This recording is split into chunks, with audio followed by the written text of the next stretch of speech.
dina iki wis diwanjine kowe bakal dadi Raden Ayu. Sanggup to kowe? Dadi Raden Ayu iku kowe kudu nglayani wong lanang sing bukan pilihanmu dhewe. Tapi kita iso dadi Raden Ayu sing beda. Pikiran beda. Tahukah Anda apa yang ada di pikiran perempuan Jawa? Mereka hidup hanya untuk menikah. Tidak peduli menjadi istri keberapa. Ik moet eerlijk zeggen dat wij als Javaanse vrouwen dezelfde rechten hebben als de vrouwen in Japan. Je bent toch een goede schrijfster, lief? Ik zou graag willen dat mijn stukken gepubliceerd worden. Dat kunnen wij zeker proberen. Pak. Sekarang bapak kami setiap hari mendapat pesanan. Kami jadi bisa makan, Doro. Semua ini berkat Doro Ajeng Kartini. Matur nuwun nggih, Doro. Apa yang kamu miliki saat ini tidak akan ada artinya jika hanya untuk dirimu sendiri. Kamu harus berbagi. Pendidikan satu-satunya cara yang dapat mengubah cara pikir mereka. Aku orang bakal nikah. Soalnya kita sudah bisa membantu orang banyak tanpa kebutuhan suami ya toh. Perubahan pasti akan terjadi. Tinggal siapa yang akan memulai. Sing kuat, Lik.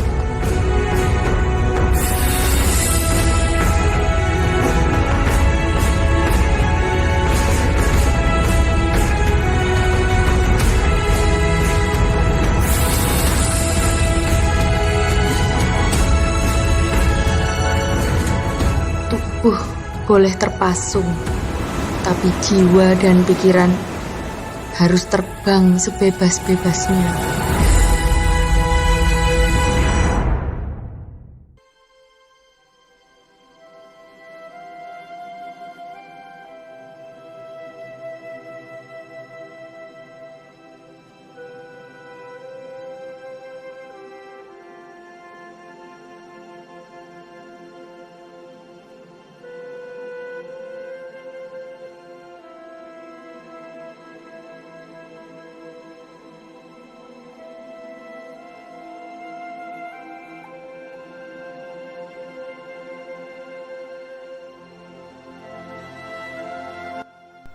Assalamualaikum warahmatullahi wabarakatuh.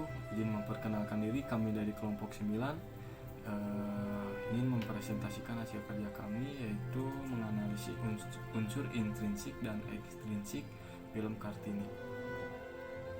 Kami beranggotakan 5 orang, yaitu ada Iksan Wicaksono, Rena Pisiswandi, Prandita Ahmad, Indra Anggara, dan Sabta Prayoga. Perkenalkan, nama saya Indra Anggara dengan NIM 511201081. Sinopsis dari film Kartini.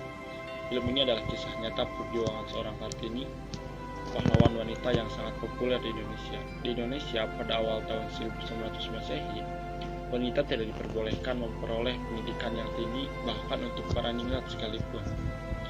Wanita ningrat Jawa pada saat itu hanya diharapkan menjadi Raden Ayu dan menikah dengan seorang pria ningrat.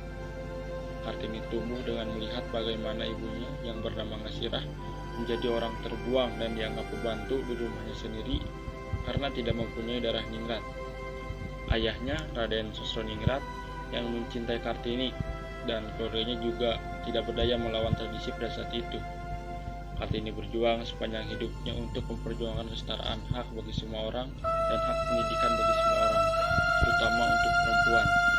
Bersama kedua saudarinya, Nuni dan Kartina, Kartini membuat sekolah untuk kaum miskin dan menciptakan lapangan kerja untuk rakyat di Jepara dan sekitarnya. Film ini adalah perjalanan emosional dari sosok Kartini yang harus melawan tradisi yang dianggap sakral, bahkan menentang keluarga sendiri untuk memperjuangkan kesetaraan dan semua orang yang ada di Indonesia. Saya akan membacakan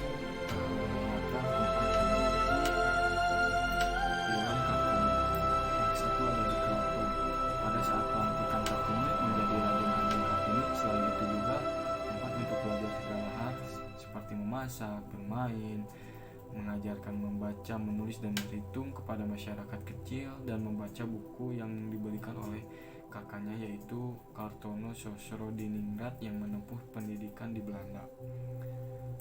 Yang kedua ada tempat tukang pahat. Pada saat Kartini menyuruh tukang pahat untuk membuatkan kerajinan.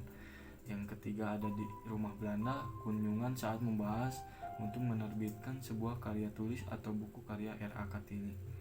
Yang keempat ada di pantai, yaitu merayakan kebahagiaan mereka karena pikiran mereka tidak terpenjara, artinya pikiran mereka terbebas. Yang keenam ada di danau, yaitu curhat kepada seorang pembantu kesayangan beliau yang ada di keraton tentang permasalahan yang sedang dihadapi. Nah, selanjutnya saya akan membacakan sudut pandang. Di film Kartini, sudut pandang utama adalah sudut pandang orang pertama yang menggambarkan bagaimana dia menjadi Raden Ajeng sambil memperjuangkan emansipasi. Terima kasih.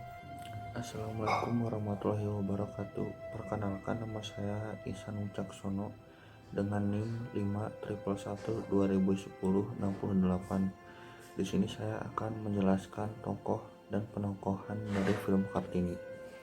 Yang pertama ada Kartini. Kartini secara karakter personal, walau berasal dari keluarga terpandang, ia memiliki kerendahan hati dan kepedulian.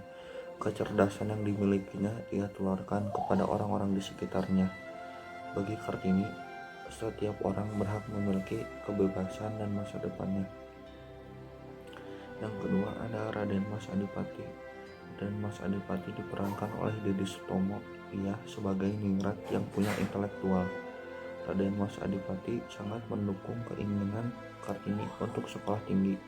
Namun ia tidak berdaya karena adat. Ia mendapat tekanan dari kakaknya R.M. Hadiningrat yang menjabat sebagai Bupati Kudus. R.M. Hadiningrat menganggap tindakan adiknya yang melonggarkan pinggitan Kartini sudah melampaui batas. Yang ketiga ada M.A. Ngasirah. M.A. Ngasirah diperankan oleh Christine Hakim. Ia adalah ibu kandung Kartini. Dalam kisahnya, M.A. Ngasirah dari Kartini sudah dipisahkan sejak berumur 4 tahun. Penderitaannya tak hanya itu saja, ia juga diperlakukan bak seorang pembantu di rumahnya sendiri karena tak memiliki darah biru. Yang keempat ada tokoh Rukmini. Tokoh Rukmini diperankan oleh Acha Saputra, sedangkan Kardinah diperankan oleh Ayu Sita. Kartini memiliki 10 saudara. Rukmini dan Kardinah adalah 2 saudari Kartini yang paling dekat dengannya. Bagi Kartini, 2 adiknya itu menjadi teman bermain dan kawan berbagi pemikiran. Bersama Kardinah dan Rukmini, Kartini melakukan perlawanan terhadap adat yang mendiskriminasikan perempuan itu, diwujudkan dengan membangun sekolah untuk perempuan pribumi. Kartini dan kedua saudarinya sering dipanggil dengan Het Klaverblaad atau trio daun semanggi. Saya Reynald Siswandi dengan NIM 5111201079. Lalu ada tokoh Raden Mas Slamet. Tokoh Raden Mas Slamet diperankan oleh Denny Sumarko. Tokoh ini merupakan kakak dari Kartini. Karakter tokoh Raden Mas Slamet ini adalah lembut, namun di balik kelembutannya ia menyimpan karakter yang jahat dan keras. Lalu ada Raden Adipati Joyo Adiningrat. Raden Adipati atau suami Kartini diperankan oleh Dwi Sasono. Raden Adipati adalah sosok yang berkarisma dan sosok laki-laki yang penuh wibawa. Istri pertamanya telah meninggal. Istri dari Raden Adipati Joyo ini adalah sosok yang sangat mengagumi Kartini karena kecerdasan dan kecantikan Kartini. Sebelum meninggal, istri Raden Adipati mengumpulkan beberapa tulisan-tulisan yang dibuat oleh Kartini. Karena kekagumannya terhadap Kartini, istri pertama Raden Adipati ini menyarankan suaminya untuk menikahi Kartini ketika kelak dirinya telah tiada. Lalu ada tokoh R.M. Kartono. Tokoh R.M. Kartono diperankan oleh Reza Rahadian. Ia adalah kakak Kartini yang sangat peduli dengan Kartini. R.M. Kartono yang hendak berangkat ke Belanda menyempatkan berpamitan dengan Kartini dan memberikannya hadiah kepada Kartini, yaitu sebuah kunci lemari yang berada di kamar R.M. Kartono. Di dalam lemari itu terdapat buku-buku koleksi R.M. Kartono. Alasannya, R.M. Kartono memberikan kunci alarm itu kepada Kartini adalah agar kemudian hari Kartini tidak terpenjara dengan pikirannya sendiri. Tujuannya agar Kartini dapat keluar dari pinggiran dengan cara yang berbeda, itu dengan menguasai bahasa-bahasa Belanda dan berpengetahuan. Lalu ada R.A. Sulastri. R.A. Sulastri diperankan oleh Adinia Wirasti. Ia adalah kakak tiri Kartini yang lahir dari beda ibu. Sulastri lahir pada 9 Januari 1877 dan menikah dengan Raden Cokro Hadisosro. Dari film Kartini tersebut banyak pesan yang ingin disampaikan yang dibalut dengan tradisi pada masa itu. Dalam film ini terdapat beberapa adegan di mana Kartini menunjukkan sikap gigih. Gigih sendiri merupakan sikap yang pantang menyerah. Gigih juga bisa diartikan dengan bekerja keras dalam mengerjakan suatu hal. Sama sepertinya halnya Kartini yang memperjuangkan hak wanita tanpa rasa takut dan pantang menyerah. Dalam menghadapi semua rintangan yang ada, Kartini terus berjuang tanpa rasa takut.